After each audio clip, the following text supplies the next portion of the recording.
What it do? What the business is? I'm Rodney. I'm Jamaal. Yo, what's up, y'all? This is Vince. And we are Under Construction. All right, today we're going to start out with our back-to-back winning season segment. I just have a quick question for you guys. What's up? In about 2 years, Cam and Edson are up as far as contract. I'm sorry, who's Ed's son? Oh, Christian. Okay. Whoa. Let me rephrase this. Cecil's son and Ed's son are up. As far as contract structure goes. So if you had a choice to actually pay one of them, who would you pay? Why are we talking about them by them being their parents' son? Like, did Ed's son do something to you? No. He played for the Broncos. And I'm like, oh wait. But why Ed's like? Did you ask for an autograph? And he was like, nah. Nah. We just gonna call him Ed's son. That's what we're doing today. By the way, people, we're talking about Christian McCaffrey. Can we just let it out, please? All right. Yeah. And so, like, this question got me thinking because running backs' values have been questioned recently within the NFL, with Melvin Gordon sitting out and Zeke threatening to sit out. And Christian is going to need to be paid soon. And Cam's contract is going up soon. Dear Cowboys, please overpay Zeke. Please. I'm sorry, I had to get that out. Please pay Dak $30 million a year. Please. Well, hey, to get to the question, if it comes down to they can only pay Christian McCaffrey or Cam Newton, I think Christian McCaffrey gets paid. What? I think he get now. Do I want Christian McCaffrey to get paid over Cam Newton? No. Oh, okay. No, I don't want that. Now, you guys know me. I see the business side of it. Of course. You know, Sean, we just got the soccer team and not the baseball team, but we'll talk about that later. But I always see the business side of it. And the business side of this is we don't have a premier running back, but we do have a third-round draft pick in Will Grier. And this is the ultimate scenario that they ultimately wanted. These next 2 years will be development years for Will Grier, and if he develops properly, then they will go forward with Will, which will make the team younger while having Christian McCaffrey in the backfield. What do you say, Jamaal? I agree with that. I totally agree with that. I'm having a hard time figuring out where I'm going to go with this now, but I'm going to make this work. Everything you said, man, and going back to when they drafted Will Grier, I think the wheels are already in motion, to tell you the truth, man. Hate to sound like a broken record, but especially with that doggone shoulder. Seriously, if we get to that point 2 years from now, Cam is 32, 33? 32. By that time, and both of their contracts are up.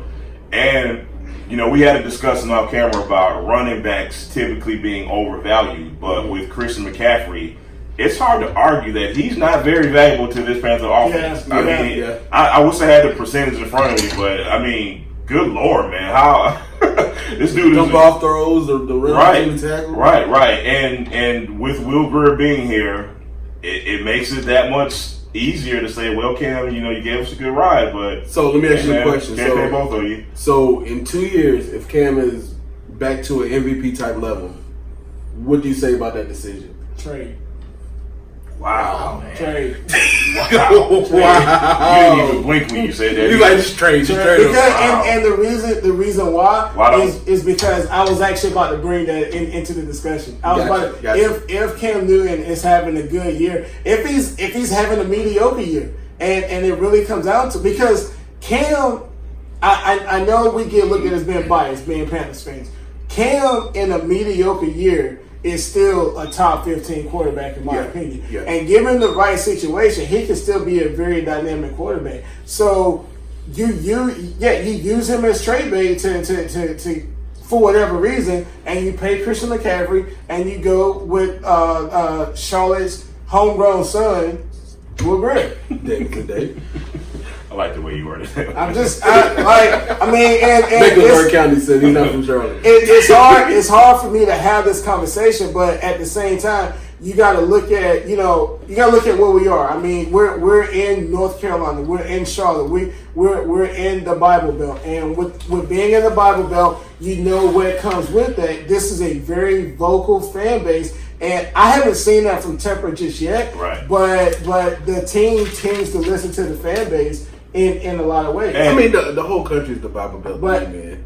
This will be real. Well, that's another story. Yeah, we will have to talk about that one again. But at the same time, it's like we said about a month ago. Why spend a third round draft pick on someone you're not planning on playing very soon? And not only that, you know, in football it's a little different than basketball because typically when you talk about making trades in football, you know, you don't bring up value as much as you do in basketball. Mm-hmm. But at the same time, you're talking about an MVP quarterback's value versus a running back's value. Gotcha. And quite simply, on the business side of it, Cam Newton is better trade bait than any running back would be. You know what I mean? And it's unfortunate to say that because I love Cam as my quarterback. I want him to retire here. I don't even want this to be a dilemma 2 years from now. Let me make that very clear. But if that is the case, they got to look strong and hard at that, man. So let me ask you guys a question. I'm just throwing this out there. A lot of discussion. Is Cam Hall of Fame right now? Yes. Yes. I don't think so. And let me bring up this. This has been a narrative for the last couple of years. If you bring up Cam Newton, it's almost met with universal criticism. And I'm speaking outside the Carolina Panthers fan base. I'm taking the biases out of the conversation, but it's met with immediate criticism. Either he overthrows or his accuracy, or he's too arrogant, he's too pouty, he wears a towel on his head, he looks to run too quick, yada, yada, yada.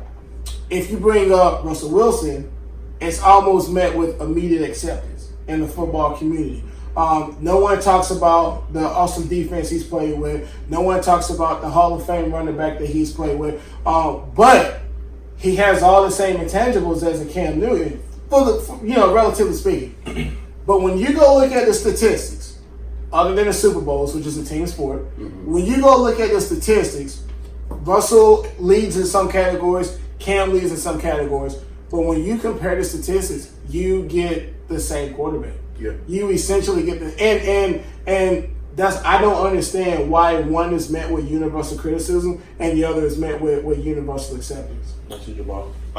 I think we're gonna delve into that a little later on in this particular segment. Here's the thing with the Hall of Fame, and I want to give you an example to kind of illustrate, you know, what you were just talking about. Terrell Owens, by anybody who knows the game of football, by anybody who watches this dude play, it's not even a question whether this dude was the first ballot Hall of Famer or not. Yeah. It didn't take him to first try to get in. So I'm drawing this parallel with Cam Newton.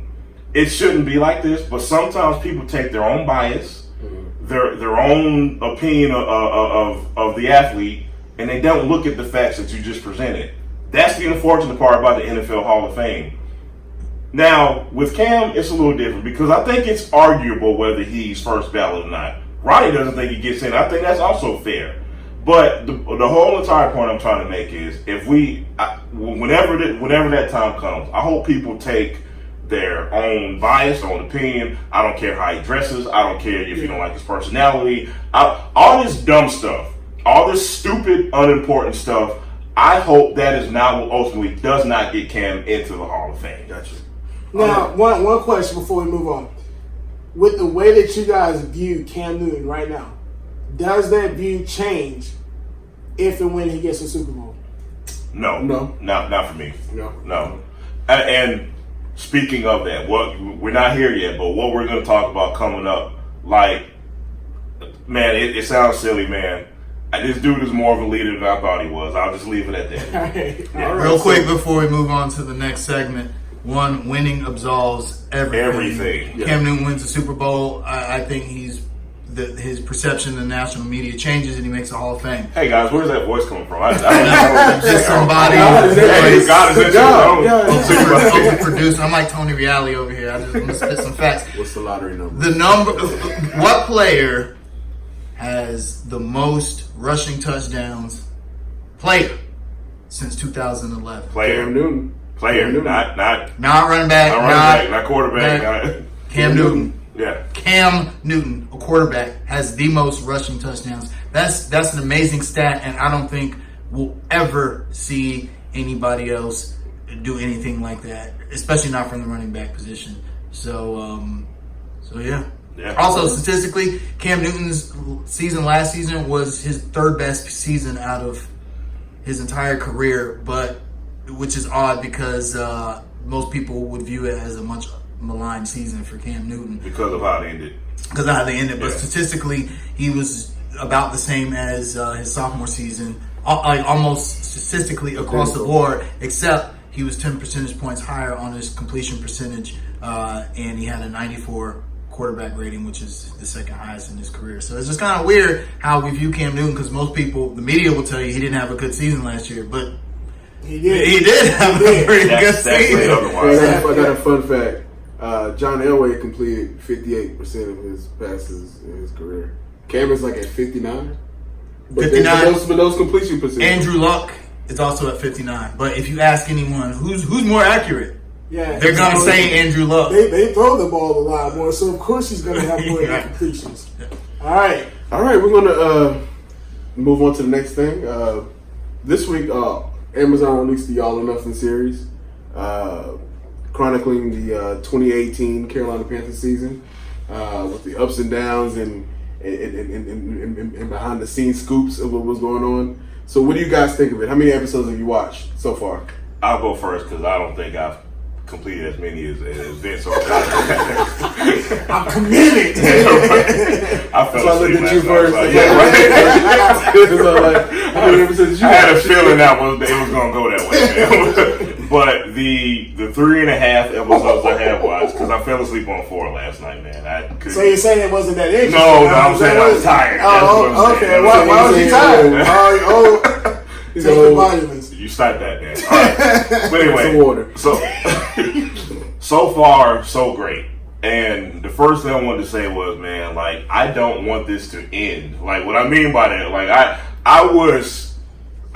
This is something we can see like every week after every game. But that's how into what I am.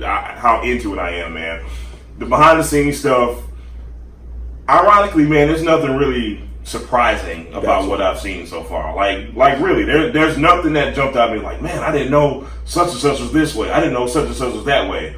There's no surprises, but it's still all very, very interesting, man. You get to see, and they even go to some players' houses. You know what I mean? Like, they were in Cam's crib, they were in Thomas Davis's crib, man. Like, and that kind of stuff. It's funny, man. We see these celebrities, and we always see them with the PC answers and the I'm in front of the camera answers.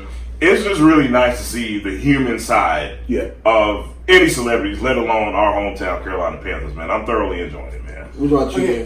So this is my second season of All or Nothing watching. This is the 4th season overall, my second one. The first one I watched was the Arizona Cardinals. And I told you guys a couple months ago that I came across it randomly and was thoroughly surprised. So when the Panther season came out, I was pretty geeked up for it. But I'll be honest with you, it didn't really resonate with me the way that I thought it would. Like to kind of echo what Jamaal said, nothing really jumped out at me.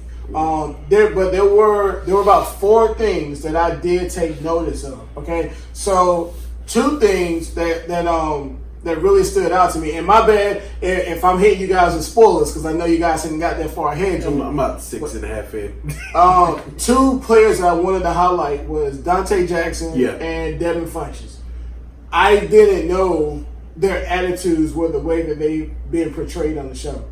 Well, quick caveat. Okay. Dante Jackson is recently upset about the way he was portrayed in that. Okay. That was released on the Panthers Wire today or last night. Okay. He was kind of upset about the way he was portrayed, kind of like as the hard-headed kid. I got this. Let me figure it out. So he was just kind of upset about how he was portrayed. And I'm actually glad that he put that out there, because from what I saw, on the field last year, I saw a kid who was looking to learn, looking to be better, looking to try and be the best. But I'm watching the show, and it's like, hey, leave me the hell alone. Like, I feel like you guys are picking on me. Now, stop talking to me before I take my ball and go home. And, like, it completely surprised me.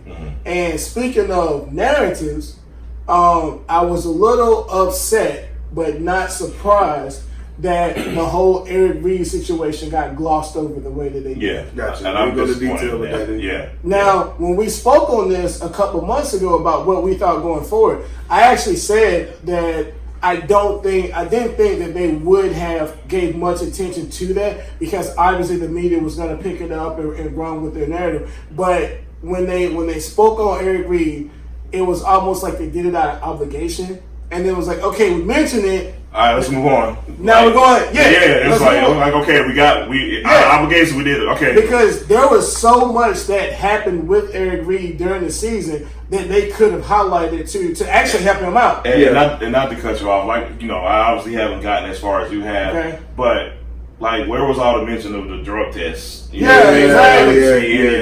So and again, like Jamaal said, you had all the drug tests. I think he took 7 drug tests. 7 to 8 drug tests during the season. Then it was I want to say the Giants. It was either the Giants or the Philly game. One of the commentators refused to call him by his name. Wow. And during the entire game, he referred to Eric Reid as number 25. Number 25, yeah. And then there was a Pittsburgh game, the dreaded Pittsburgh game for the entire team. But Eric Reid got ejected that game for that late hit on Roethlisberger. And if you watch the game, we can't all be like Jamaal and like actually go to these games. So if you was watching the game, Jamaal's a real fan. If you were watching the game, when you listen to the commentators, the commentator was saying typically what happened is in a situation like this, the player won't get ejected, but if it's necessary to find him, the league will find him afterwards. Right. So the commentators were like they were 100% confident he wasn't going to get ejected.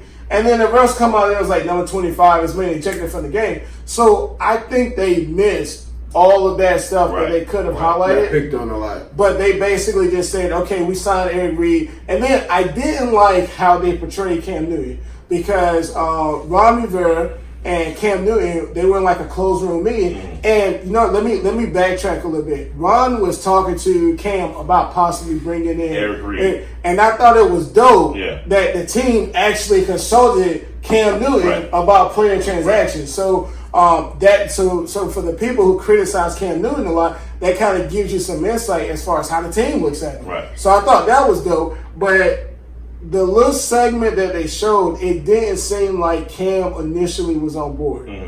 His biggest concern was the distractions. He said, hey, look, if he comes in and play, that's cool.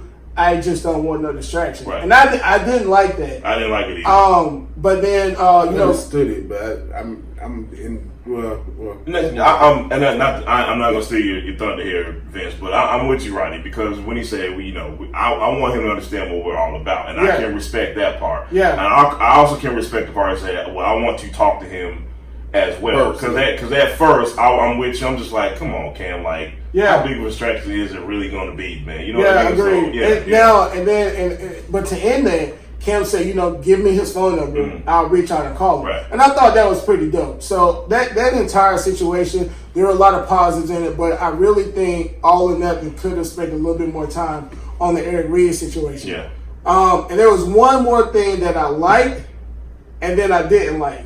And that's everybody's favorite Panther, Agent 89. When I saw that he was on the practice field, I thought it was a little interesting because he still takes shots at the organization. So like you currently still take shots and get your, but cool, you guys are trying to be offenses. I don't know if you guys have gotten there, but DJ Moore had a bad game, right? So Steve Smith was on the field and he called Cam over. And he was like, funniest thing I saw on the thing. That shit was hilarious. But the DJ had that I ate butt phrase in the Hey, that shit was like he's standing right there beside you. He's like, yo, you think and I wish Cam I wish Cam would have went more along with the joke, like, yeah, you know what, you should bench Cam was way too serious. Cam was like, no, don't bench him. He's a good, like, I don't think Cam understood it was a joke. Yeah. But what upset me about Steve Smith was after that, him and DJ Moore was standing beside each other, and I can't remember the conversation. But Steve Smith said, if you do XYZ, I'm going to slap you across the head. And you're paraphrasing. Yeah, I'm paraphrasing. Hey, this is a G-rated show, okay? But and it just reminded me of those two broken jaws on his record. Like, you know what I'm saying? We talked about this during the draft because he went off on, was it Rosen? Rosen, yeah. He went off on Rosen, and And our thing is, he's like, Speed, you're out now. Let me, Vince, let me speak to that, man. Let me speak to that. Here's the reality, Vince. Steve Smith is never going to change, man. Like, that fire that he has, even though he's not in the game of football, with some athletes and with competitors like that, man, I just don't think that goes away. Regardless of whether it's annoying, aggravating, whatever you want to call it, man. It just does not go away. And to speak on the fact that he still hangs around the team after he's criticized the organization. I thought him and Cam didn't have a good relationship. He admitted fault, and they've been working on it going forward. Gotcha. And I think, and this is just me speculating. I don't have first-hand information, but I think that Steve Smith's relationship was very solid with Dave Gettleman and Richardson in particular. But I'll agree with that. But he still has a lot of love for those players that he played with, which probably speaks to why he's still hanging around, which I didn't know. That was a little shocking to me. I did not know Steve Smith was still that close to the organization where he's attending practices. That was a shock to me. And let me just say this is neither here nor there, man, but I turned into such a fanboy when he came on this. I was like, Steve, we miss you, man. Like, I was a little geek. I'll admit, that was a good gesture. Look, man, I got cool with that, man. Steve was like my favorite Charlotte athlete of all time, man, so I was pretty geeked up when I saw him. But that was pretty cool. If you're listening, I think you would make a great receivers coach. I think that's like mainly the one thing, the big thing. Ricky Prohl did a pretty good job, but imagine Steve Smith teaching DJ Moore. I mean, come on, man. I have one question. I have one question about that. We know Steve's personality, though. I don't question his knowledge one bit, not 1 ounce.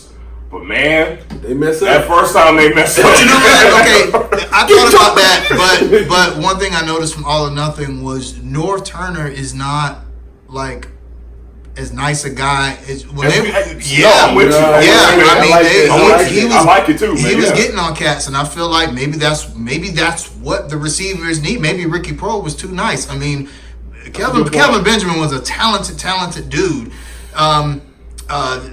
Devin Funchess was a talented dude. I know Ricky Prohl was gone, during Funchess' time, but for some reason we haven't been able to. We didn't get the best out of those guys, and maybe they need somebody like, man, receivers coach will punch you in your.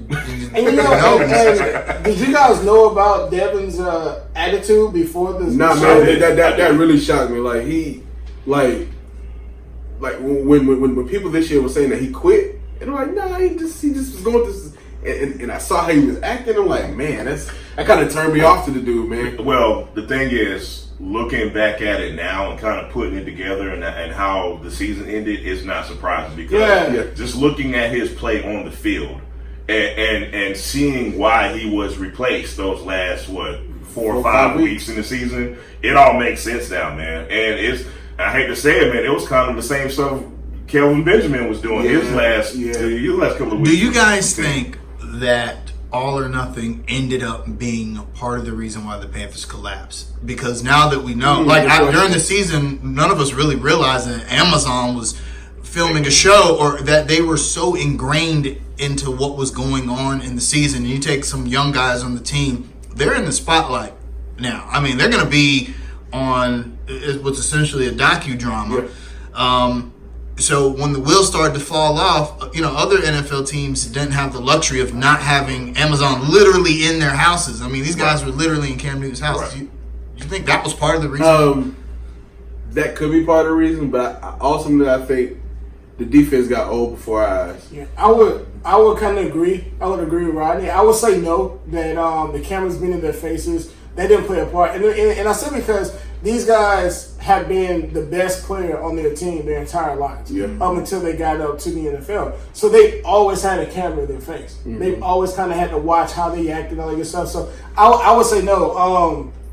No, but one thing that I did want to mention, I liked the documentary because it was interesting to see the atmosphere of the team during that 6-2 start and how great and how upbeat and how chipper they were. And then when they took their first loss, after the game, everybody was like, we had a chance to win, but we couldn't pull it off. We had a good fourth quarter and everything. Things just didn't work out. So we're going to go tweak some things, and we'll be good for next week. Right. And then next week came, and they lost again.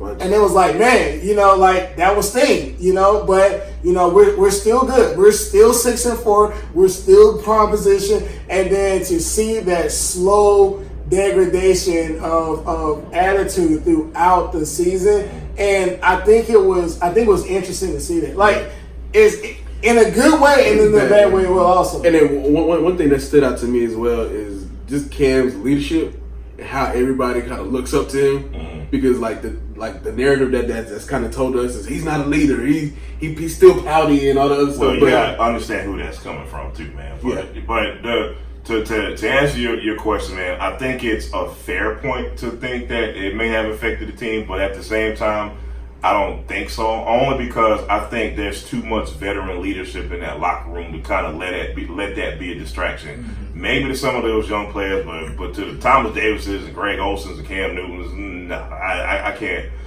really see it. And for the same reasons, Rodney, I just think the defense got old, and I think Cam Newton's shoulder kind of. And it was interesting seeing the human side of Greg Olsen too. Oh yeah. I don't know if y'all seen this episode, but like he coaches like youth flag football, and he doesn't talk to them like they're 8-year-olds. He talks to them like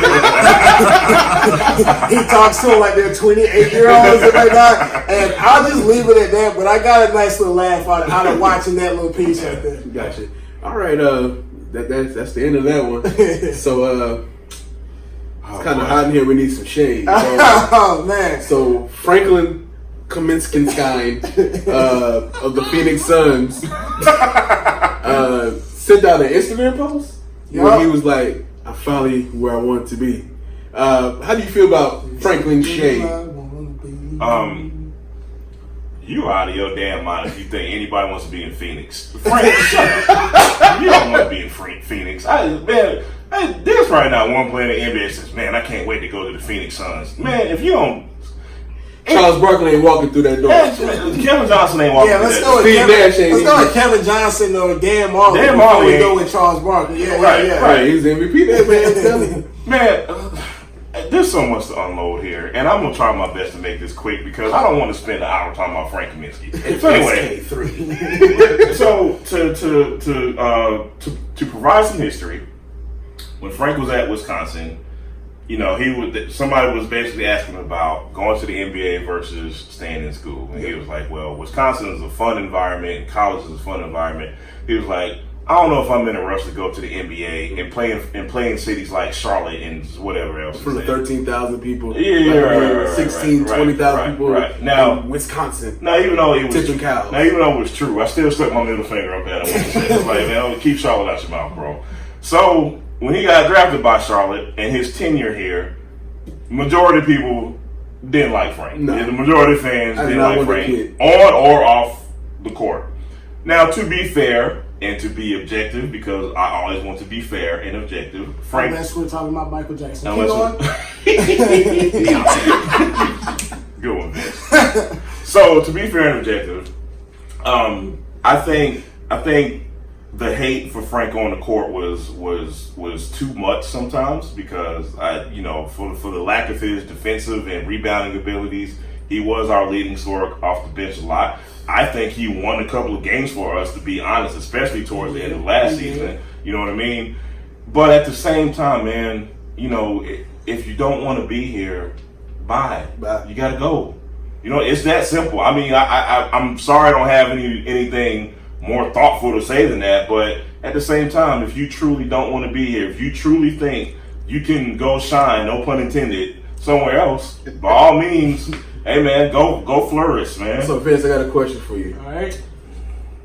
Will Vince Dunlap keep that same energy of Frank optimism when he fails in Phoenix? I just want to know. Oh man, no, Vince will not keep that same energy because it will be the coach's fault. I told you, I already got the excuse built in. I got the excuse, and if it's not the coach's fault, Devin Booker is taking too many shots, or DeAndre Ayton is not clearing out the lane. Like, I got my excuses ready. No, I'm with Vince. Me and Vince, I think, are the only two people in the Hornets Facebook group that maintain if Frank goes to a Western Conference team and gets minutes, he'll play better.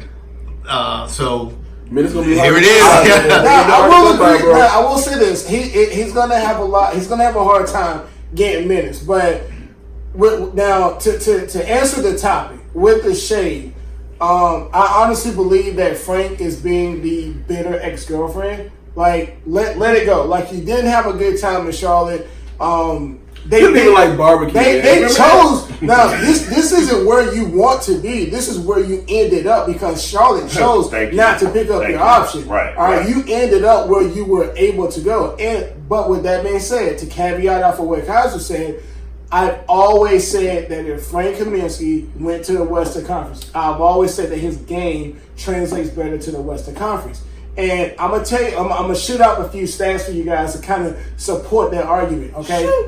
Shoot. His time in Charlotte. No, last season he averaged like 9.8 points, 4 rebounds. Mm-hmm. But last season he shot a career best with 46% from the field as well. If you look at his per 36, because you can't really look at your per game numbers because he'll play 30 minutes tonight. Especially with him because his minutes were so inconsistent. Yeah, he'll play 30 minutes tonight and then he won't play for 2 months. Right. So if you look at his per 36 every year, his rookie year, he averaged 13 points a game per 36. It then jumped up to 16 and then 17 and then finally 19.3 points a game last year, his per 36. And it's the same narrative with this per 100 possession. Every year, the numbers increase. Now, I'm not going to talk too much about last season because he played good the last 2 months of the game, and then everybody's like, "Oh my God, Frank all of a sudden played good. Maybe we should have kept him." No, he's been playing like that all 4 years. He just never got the time. And consistent time. The consistent time. But what do you say about his defense? We'll get to that. Look, let me say something real quick. Dare I say even that got better the last month of the season, last season. Now, overall, I mean, it was pretty awful. Don't get me wrong. I mean, if we're talking about, just the total package here as far as his career goes, it was pretty bad. But I'm about to blow you all away with a stat. But toward the last month of the season, man, even that improved. Of all the centers on the roster, Frank had the best defensive rating per 100. I knew you were going to say that. You know what? I'm not. Look it up. I'm not even. Listen, I'm going to just say one thing and y'all can go. Bismack Biyombo. Get him off my team. If Frank Kaminsky... Drop him off. Back to the Congo. If Frank Kaminsky can get 26 minutes, if he somehow can find 26 minutes, I think we'll see... I think the fan base will see a Frank Kaminsky that they chose to gloss over here. And I'm going to shoot off 3 more stats. Shoot it. And then we can go and do whatever, okay?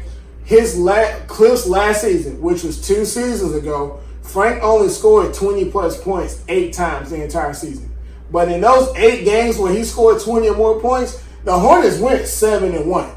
Okay, in those 8 games. I don't know what that means. I'm not a statistician or anything like that, but if you play 8 times and you do something 8 times and I win 7 times, we probably need to try and see a little bit more. I don't know. But this may be, right? Throw it out there a little more. 2 years ago, he played 26 plus minutes 21 times.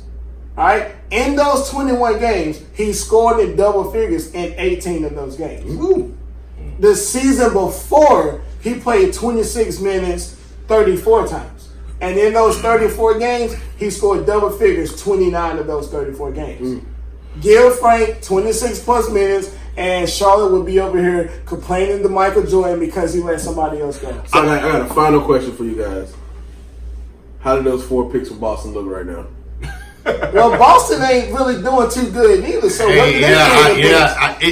honestly, this whole situation proves the fact that picks aren't as valuable as people think they are. My question is always, if those picks were so valuable, why was Boston trying to give them away? Boston. I also have another question. Why is it always reported that Charlotte turned them down? That we were the only team that turned them down. Miami. 9 other teams turned them down. Yeah, I don't even. And another thing, something funny. One of the reported picks that was offered is Terry Rozier. And if he was available this year, he would have been a I love it. right, so this is my. I just want to say, I want to congratulate us on one thing. We did a Hornet segment without talking about Kemba Walker. You ruined it. So this is my last thing I'll say about Frank ever. This is my theory, my conspiracy theory. Let's let him go. Yep. I think that Coach Clifford, never forgave Michael Jordan for calling him out publicly during the playoffs about Frank. And I think that he, out of spite, chose not to. I'm sorry. Michael Jordan says, post Frank up. They post Frank up. He scores 15 points on Justice Winslow. They win a playoff game, and they never. And they went away from it. Never do that again in the series. Not ever. Not in Coach Cliff. And I got to think that's got to be spite. Here you have something that's working.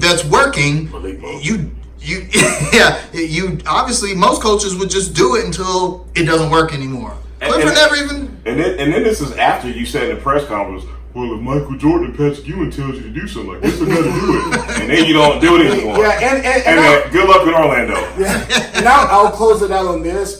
Frank, he will always be an enigma to Charlotte, and I say that because he's made a lot of comments that's been hard for us to accept. You know, whether it been Hornets fans, whether it just been progressive Americans or as women, he's made a few comments that have offended a lot of people. So in that regard, it's been hard to root for Frank Kaminsky. Yeah. But the pure basketball fan in me, I sincerely believe that his game has always translated to the Western Conference, and I'm waiting on him to ball out. Hey, man. I'm waiting on him to ball out. We gotta watch those McAllister commercials. Thank God. All right, so we're gonna jump into delicious. Hey, man, he came in as a rookie with endorsement. All right, we're gonna leave that alone.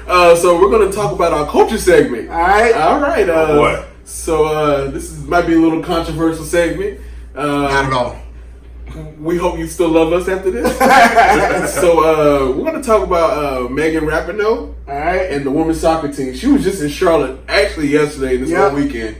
How do you guys feel about her? Kiser, how do you feel about the whole U.S. women's soccer team and everything? I love that it has become a movement. Yeah. I love the message that they are sending. One of the things I actually hate to hear from people is, I don't want politics in my sports. And although I understand that sentiment, the truth is that sports is politics. It always has been. It always will be. And then, so now we have people like her in the women's soccer team that are using that platform, to send a message, because whether they know it or not, being white women, they're in a position where people are going to listen to what they say, regardless of whether people like it or not. Yeah, that's true. You know what I'm saying? NFL players lose their careers over making similar sentiments. Black NFL players, a predominantly white women's soccer team, they're going to, people are going to listen. They're celebrities now. And so in that regard, though, I'm not saying that as a negative. I think that is great that they're using their platform for that. The idea of equal pay, we spoke about that a little bit last week, and unfortunately the numbers don't bear out like we would like them to. It's the argument with the NBA and the WNBA. There's just not enough revenue on that side, for it to be equal. So I want to speak to that very quickly, and I'm gonna let y'all. I will move on really quickly, man. I had a conversation with just somebody random this week, and I didn't even know the guy, and we started discussing, the women's soccer team, their pay versus the men's pay, U.S. soccer team. Now, for anybody who knows, the U.S. men's soccer team is terrible. They didn't even qualify. They didn't qualify last. And they've been terrible. They've been terrible for a while. And he was explaining to me, like, with the whole system, it's like a global pay scale. Like, it's not just the U.S. The U.S. is not really getting paid by any governing body in the U.S. It's like this, wherever the governing body of the Olympics is basically paying all the men and they're paying all the women. So it's hard to say, hey, the U.S. women's team is obviously a lot better than the men's team. Why aren't they getting paid more? So the point that I made to the gentleman was, well, if that's the case, that's viable. But being that that's the case, the U.S. it's, I don't want to say responsibility, but it's upon. They do have an obligation. It's upon the U.S. as an entity to make sure that these women are getting paid properly through sponsorship. Through sponsorship. Now, it obviously might get a little tricky with what's going on and who decides that they want to hop on board with with the U.S. women's team now. But at the same time, if they do, it's really their responsibility to say, you're at least doing a great thing on the field. If you think they're doing a great thing off the field, make sure that they're getting compensated for it. So just wanted to kind of mention that real quick. I think I'm gonna have a pretty long-winded answer here because this conversation could go in 20 different directions. I think we'll have a lot to say. Yeah. First off, on behalf of Under Construction, I just want to apologize to the U.S. women's soccer team because they won the World Cup a couple weeks ago, and other than Rodney's shout out, we really haven't given them too much attention. Right. So we probably should have done that sooner. Yeah. So our apologies and congratulations on winning the World Cup. Dominating. Yeah. In regards to the pay, how much they should get paid in relation to the men, personally, I'm going to leave that conversation alone because I've seen so many arguments, so many different narratives. I don't think I'm properly educated right now to speak on that particular topic. So I'm going to leave that alone before I, because I don't want to put myself out there like that, and then the whole world be coming for me like you guys are going after Jermaine Dupri right now for his different rap comments. Let's come another conversation. In regards to the House of Soccer here in Charlotte, I know we're not soccer fans, but in the next 5 years or so, I think we will be soccer fans, even if not by choice, because the soccer community here in Charlotte is so strong. I didn't know there was a house of soccer going on, but I know traffic was crazy yesterday downtown. So on Friday night, me and my wife went out to eat, and so we just were uptown, and we went to they had the events going on after the event for soccer thing, the House of Soccer thing, and the crowds out there at 9 o'clock at night was still strong. Yeah. And I'm like, Charlotte is ready. Yeah, so, and for those of you that aren't aware, House of Soccer, I believe, is an actual annual event between ACF and Arsenal. Those are the two teams that played this week, and throughout the entire weekend, it's basically just a celebration of soccer. Yeah. And Megan Rapinoe, she was actually out there and she hosted some sort of a clinic out there helping the kids with the drills and all that good stuff. And they interviewed her. They gave her a platform to continue to speak on 45. And they asked her in regards to what happened in Greenville, and we'll talk about that later, did she feel like he had crossed the line, he being the president? And she said, well, no, he didn't cross any lines because the lines that he crossed were crossed years ago. He's always crossed lines before. And I kind of want to use that to kind of segue into Colin Kaepernick. A lot of people didn't know who Megan Rapinoe was until this recent run by the U.S. soccer team. Right. But she has been kneeling. Well, she knelt first in 2016. That's when I first learned who she was. She first knelt in 2016. Now, with them winning the World Cup, her status has actually been elevated in addition to her protest, which is great. Now, granted, she still has the people that her detractors and her critics, but overall, her status has just completely taken off. And I absolutely love her for taking a stance in solidarity with Colin Kaepernick. Mm-hmm. But I saw a quote a couple years ago that essentially said that when it comes to activism, the originator of the movement almost always tends to be the martyr, and his or her followers end up being the one who benefits off of that movement. And I think this is the perfect scenario right here, because while her status is being elevated almost to rock star like status, Colin Kaepernick, he hasn't played football in 3 years. Right. Forget the 2 NFC title appearances. Forget the Super. He has a legitimate resume, and yet he can't play football while her status is completely taken off.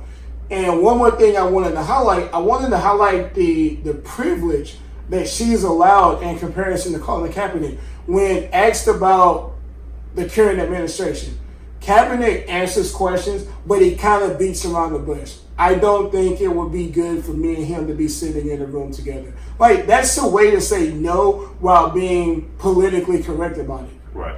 Megan Rapinoe, I'm not going to the effing White House.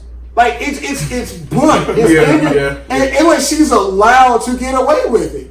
So, you know, again, I appreciate and I applaud her for taking up the fight as well. I just wish in response, Kaepernick was allowed to. Well, actually, I got a question about that. Seeing that Kaepernick is probably never going to take another snap in the NFL, shouldn't he be saying things like that now? Does it matter now? Because we're saying she's allowed to and he's not, but I mean, he's already... I have a counter question to that. I wonder why he's been so quiet lately. I really do. I think it's a fair question. Because ever since that settlement check, we haven't heard much from him, man. That's a fair question. As much as I hate it, that's a fair question. No, I do too. I don't like it, but I have to ask it. You know what I mean? Now, to get to your question first, because I don't think he would be allowed to be more blunt now, because if he comes out now and be a lot more blunt, the response would be, see, it was never about football equality. It was always about him wanting to increase his platform. Mm-hmm. Why has he been a lot more quiet? The only thing I could say would be that from the start, he has always said that he didn't want other people to join his movement. It was something that he done on his own fruition. Mm-hmm. I don't think he ever expected himself to be an outspoken activist, so to speak. And once everything happened, it was a snowball effect. Yeah. And I'm not justifying his actions or his lack thereof, but I honestly think Kaepernick is in a position now to where no matter what he does, it's going to be met with criticism. Well, that's kind of why I'm saying, no matter what he does, I mean, people either, no one's in the middle on Colin Kaepernick. Either you support him or you don't. And so nothing he does or says will change. If someone hates Colin Kaepernick, he can't say anything that's going to make it right. So at that point, why not? I think that's going to be an ongoing theme in this. Yeah. I mean, why? And even if he was allowed to come back in the NFL and he agreed not to protest, then the narrative would be, see, it was never about equality. He just wanted a starting spot or more money. So, I really think it's a damn if you do, damn if you don't scenario for Kaepernick. While others are allowed to loudly protest. Now, I will say, I don't follow baseball, Kiser or Jamaal. Maybe you guys can help me out. There was one baseball player that did kneel. For the Oakland A's, actually. And he's out of the baseball now. And he hasn't played since. Baseball, but we all know baseball. Good old boy. Now, and it is in a way, it's kind of hard to defend him. This is me being devil's advocate. A lot of people say Kaepernick is out the NFL because he was a mediocre player. A lot of people say Megan Rapinoe is allowed to do what she does because she's a legitimately good soccer player. The baseball player, when you go look at the stats, he bounced around in the AAA or in the minors for like the first 4 or 5 years. I'm an Oakland A's fan. That's another story. You're not a real fan of Charlotte sports. But he basically got called up because of injury, man. So he played like 3 seasons sporadically, and then I think in his 3rd season was when he knelt. Yeah. And like we haven't seen him since. The truth about whether or not Colin Kaepernick is out of the league because of his play, the truth is somewhere in the middle. Yeah. Because there are some teams that legitimately, that we know, did not want Colin Kaepernick to play in the NFL because of his stances. And there were some teams that wanted Colin Kaepernick, but either they felt that he wasn't worth his asking price, or they knew that he wanted to be a starting NFL quarterback. I mean, look at the Seahawks. They pursued Colin Kaepernick, and it just didn't work out because, I mean, he's going to sit behind Russell Wilson. And Colin Kaepernick don't want to sit behind him. Well, now, I don't think that's the case because I think he was willing to accept the backup role, but Pete Carroll came out in the interview and said, we see Colin Kaepernick as a starter, and we don't want to have a starter as a backup. And that was their justification for not bringing him on. I'm certain that sentiment's true, but I mean, they did reach out to him about coming to the team. I don't think they would have reached out to him if they thought that, well, you're not going to play. I think that was kind of their way of helping Colin Kaepernick save some face. I don't think they wanted, teams like, we looked at the Ravens, even the Panthers kind of talked about it. I think there were a lot of teams that were interested in Colin Kaepernick's services. But here's one thing I want to say regarding Megan Rapinoe.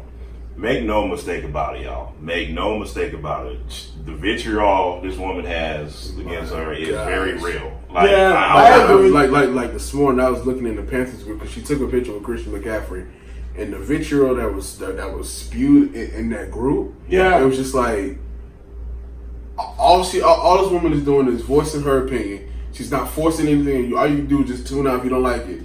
And the things that she was called and the sexual attack and that same, and I saw the same post you did, and the amount of people in that group was like, I got to find a new team to root for, and how could the Panthers do this? They said the same thing about the Eric Reid. And you stole my thunder because I was just like, y'all were probably the same people that said the same thing when Eric Reid got signed. And you're still here. Shut up. Let me add one more thing in regards to the privilege that she does have as a white woman. I don't know if you guys have known this, but while here in Charlotte this weekend, she's actually been asked if she's going to run for office at any point. Wow. Could you imagine Colin Kaepernick submit his name for whatever? Man, they would dissect. Could you imagine that? But now, granted, she said she don't think that life would be for her. Right. But she didn't close the door all the way. She cracked the door. I'm glad you mentioned that because here's a thought I had on the way here today. Because, there's also been a lot of vitriol with the squad, so to speak. We all know that's Ayanna Harris, AOC, Omar, and help me out with the other senator, Congresswoman. But we know, y'all know what I'm talking about. And maybe it's not that ironic, but it's a little ironic that the squad gets met with so much vitriol, along with Megan Rapinoe, and they all are kind of telling the same message. They all are speaking to equality for all. That is the central message with all 5 of these women. Yeah. But for some reason, you don't love America. Like none of these women love America because they want equality for all. And there's a quote that goes with that. Then I'll let you get it back, Rodney, to speak what you were saying, Jamaal. To those that have lived a life of privilege, equality feels like oppression. All right, so there it is. There was a rally in Greenville. That was a perfect segue. I was trying to bridge it, but you had that quote on. I was trying to bridge. It was a perfect bridge, man. It was a perfect bridge, man. So there was a rally in Greenville, North Carolina, this past week. And the crowd the crowd shamed North Carolina, the average North Carolinian.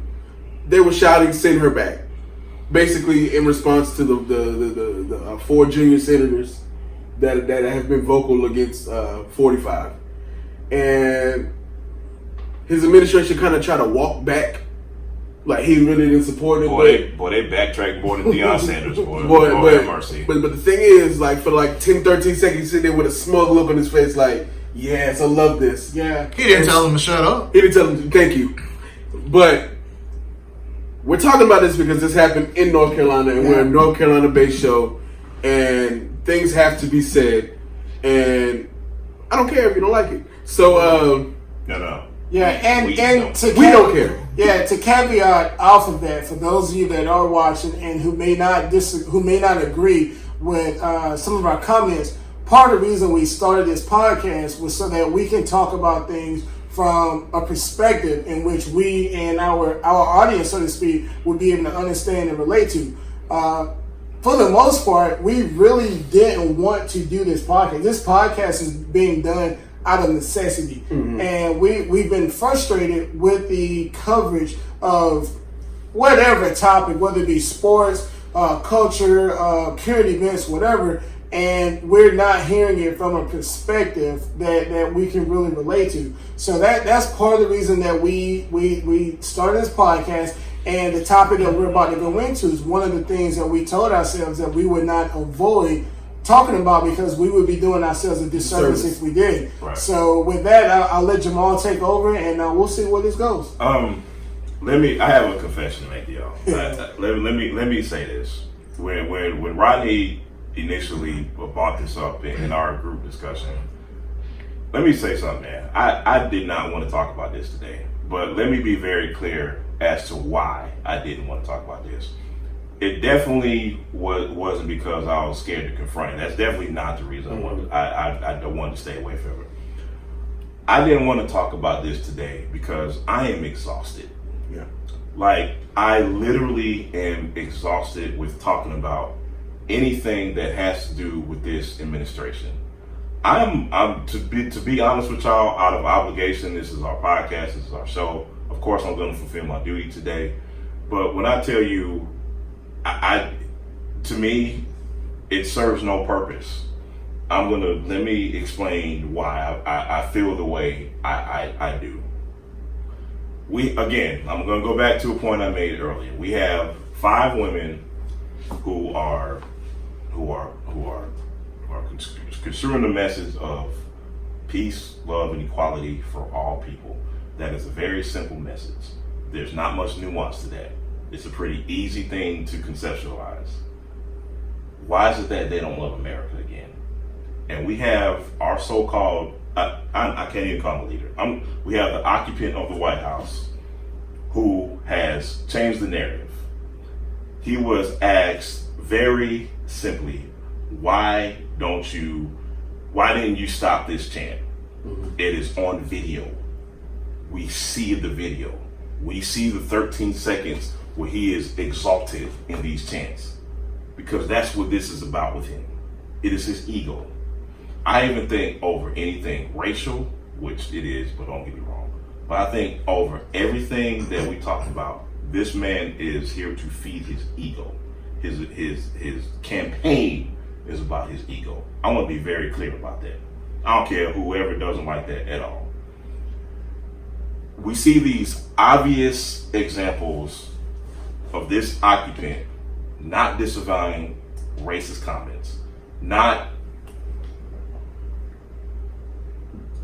basically just this occupant has done nothing to try to unify people of all races, colors, creeds, whatever. And we see all these obvious examples, and people are being obtuse about it. Mm-hmm. Yeah. They know this. People know this, and they choose to act like it's not happening. I'm exhausted. Yeah. I don't know. It is literally like trying to talk to a brick wall when you try to have a logical, sensible discussion about what is going on with this administration, and there are people who choose to either not want to understand or maybe they don't. Whatever the case is, I'm over it, man. And here's the deal, to kind of add to that, I haven't even seen the video. I haven't even seen the chance. Most of the headlines attached with him and his administration, I haven't even seen or heard the sound bites or the video bites. And the reason why, like Jamaal said, I'm tired of it.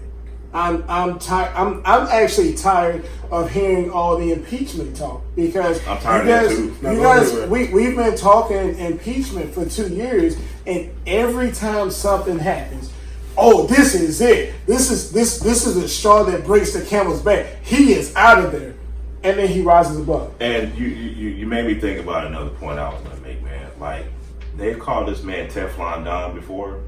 True. If this don't prove this dude is Teflon Don, I don't know what else does. In regards to those comments in Greenville, in Eastern North Carolina, and what got me the most, there was a council member, I believe it was one of the women, I can't remember the name, but there was a city council member here in Charlotte that made comments the other day that if what happened in Greenville were to happen today, and if the city council were to vote whether or not to have the RNC here in 2020, the outcome would be different.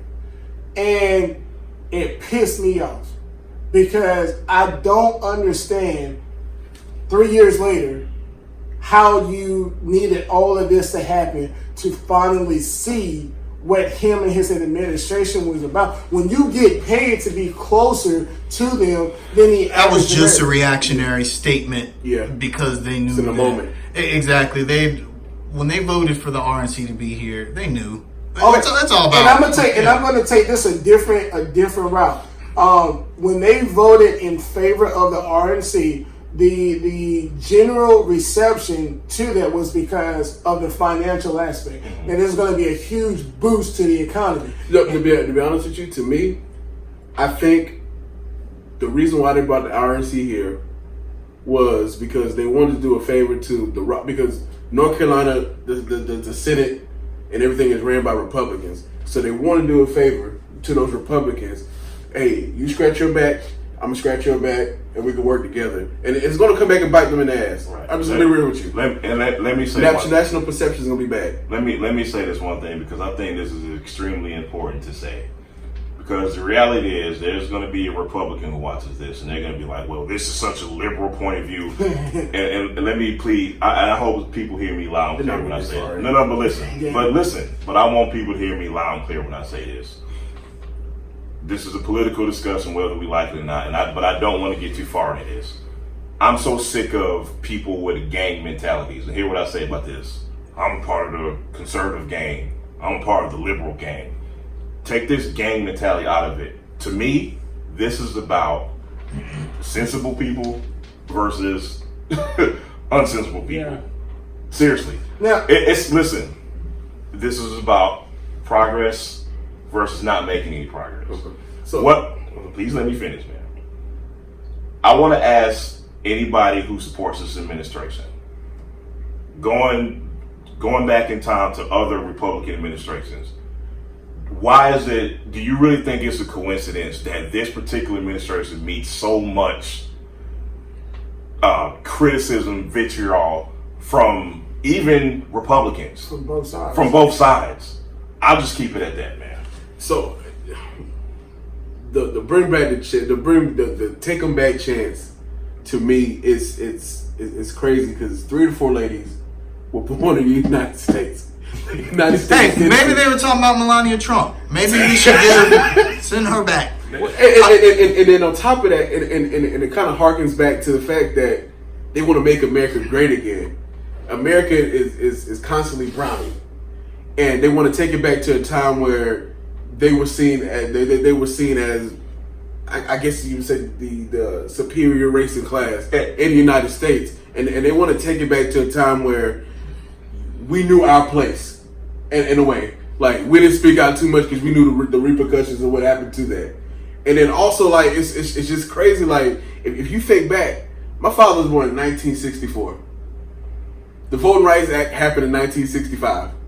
He was born in the United States with not the full citizenship rights. So basically, all our parents were born in the United States where they didn't have full citizenship rights. Think about that. It's not too far out. Like going back. Yeah, we're only like one generation removed from Jim Crow. Like my father tells a story, but he went to segregated schools in Rock Hill. My dad did too. And he tells a story about how he went from a segregated schools to integrated schools and the struggles of that. That wasn't that long ago. My dad's only 61, so a lot of people don't realize we're still feeling the dregs of inequality. That's why we fight so much for equality, and honestly, not just equality, but equity. Like, you got to make up. You just can't. Sorry, I just can't let bygones be bygones. You're gonna have to make up for that somehow. And I think people who are supportive of this administration know that day might be coming, and they're gonna fight. They're gonna do whatever they can to make sure that it doesn't get. I want to send out a call to action to under construction and everybody that's watching. Kiser, you made the comment earlier today. Jamaal, you made the comment in regards to talking politics. When it comes to equality, whether it be racial equality, religious equality, gender equality, whatever equality out there, personally, I don't see any of these topics as political. And I think isn't it like common sense and just it's humanitarian, right? And there's an ESPN anchor, Dan Lebatard. He went on a epic 4 to 5 minute rant. If you guys hadn't seen it, I'll send it to you. And he started out by basically saying that we don't talk about this stuff on ESPN unless an athlete says it, because ESPN likes to avoid politics. I want us to get away from saying that it's not politics, it's humanitarian. Wanting equality simply because I'm a black person or African American, that's not political. That's humanitarian. So I want us to get away from saying it's political. I don't want to talk politics. I agree. It's not political in my opinion. It shouldn't be. It shouldn't be political. It shouldn't be political. People say that to avoid having to talk. I don't talk politics. But, I agree. But that goes back to what I was saying about this gang mentality, man. Like, as a human being, like whether you're registered as a Democrat, Republican, to me it doesn't really mean much. Like, agreed. You know what I mean?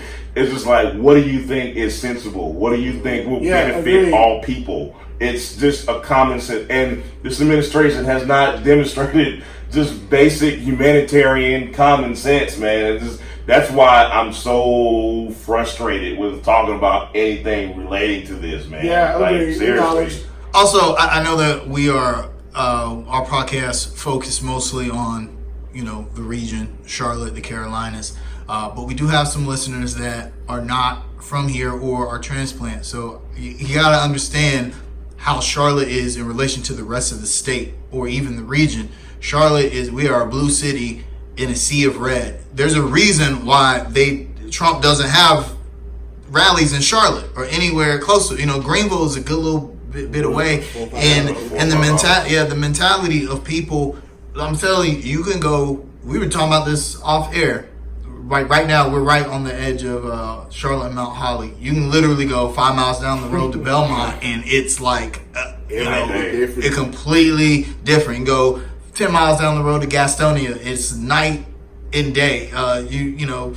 So it's important to note that what happened in Greenville is not indicative of the entire state. However, I would say that the majority of people that live outside of the highly populous areas in North Carolina, they think like that, and that's why. And it's basically North Carolina is a microcosm to the nation.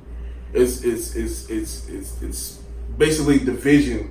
You got the urban, rural, and suburban divide, and it's just continually going on. Like, some suburbs outside of DC might be blue, but when you go a county over, southward, it's all red. Right. It's different ways of thinking. It's different ways of living. Well, I'm sorry. You go ahead. Well, to kind of lighten this up, I think the most important question about this topic in general hasn't been asked. So I'm going to ask you guys, when the 2020 RNC comes to town, where are we taking a trip to? I'm going downtown to protest. Okay, I'm with you. I ain't going nowhere. Okay, anybody going to protest? I'm not going to. Okay, look, y'all. I'm going to Vegas, Miami, New York. I'm all about that protest. Like, I support it. I don't do the protest. I don't do the marching. I'm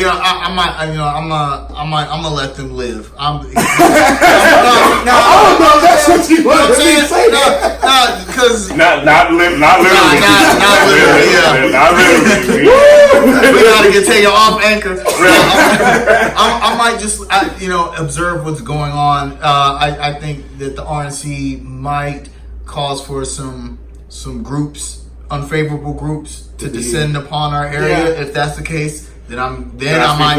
Yes, let me speak to that. Charlotte ain't the place for that. No. Let me speak to that. Let me speak to that. Going back to what I said, here's just my opinion. If this was, let's just say this was the Bush administration and the RNC was here next year, I don't think it would be that big of a deal. Yeah. I don't. You know what I mean? I wouldn't. Nobody would care. It would just be okay. RNC's here, cool, whatever. I'll stay away from downtown to avoid the traffic. But with this particular administration, we all think there's going to be some unfavorable rules. We're going to get the people that chant, send her back. We're going to get some of these Charlottesville folks in Charlotte because of this administration. That's kind of why I asked the question. Like, I'm not one to run from a fight per se, but at the same time, I'm older now, and I know if I found myself in that situation, my emotions will get the best of me. And I don't want to be a martyr in any way. I don't want to go to jail because you can't do anything from jail, from lockup and whatnot. So am I really going to take a trip when it comes up? Probably not. But I'm probably going to stay in the house. I'm probably going to stay in the house. Yeah, exactly. Yeah, exactly. Man, again, man, there are going to be some people who look at this and they're going to say, these guys are against Republicans. These guys are against all black people, Democrats. All black people, Democrats. All black people, blah, blah, blah.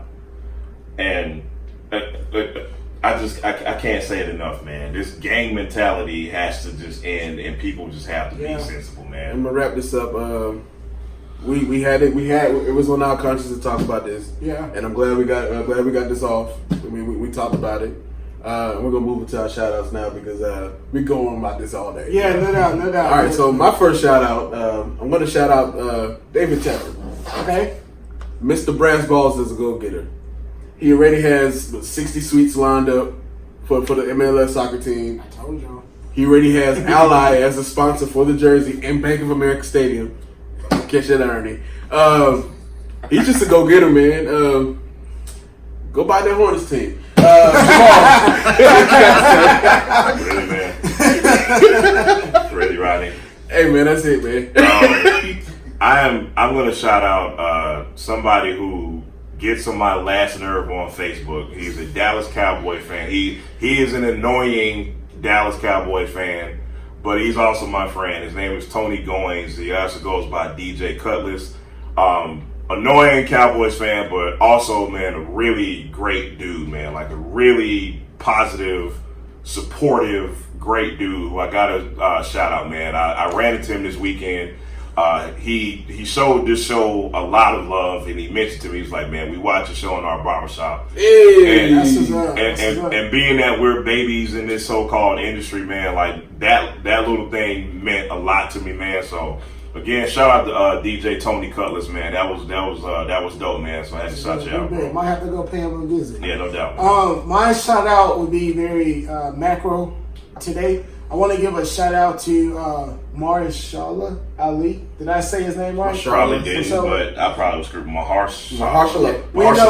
They know who we're talking about. Yeah. Yesterday he was pegged as the new Blade. Oh. Congratulations.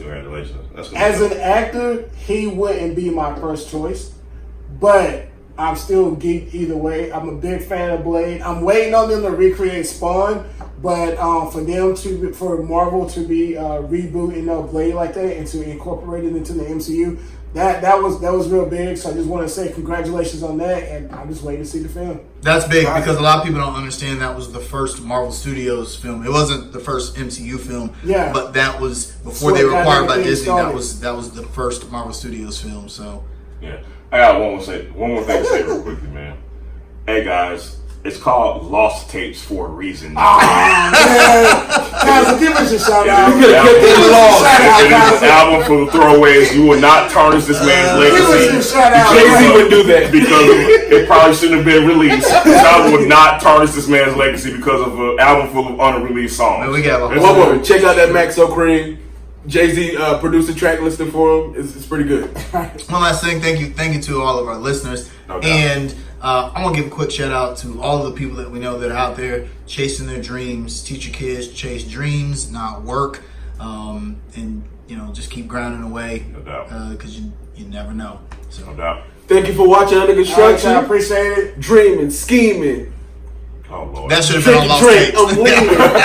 Future, past, present. Bye, y'all.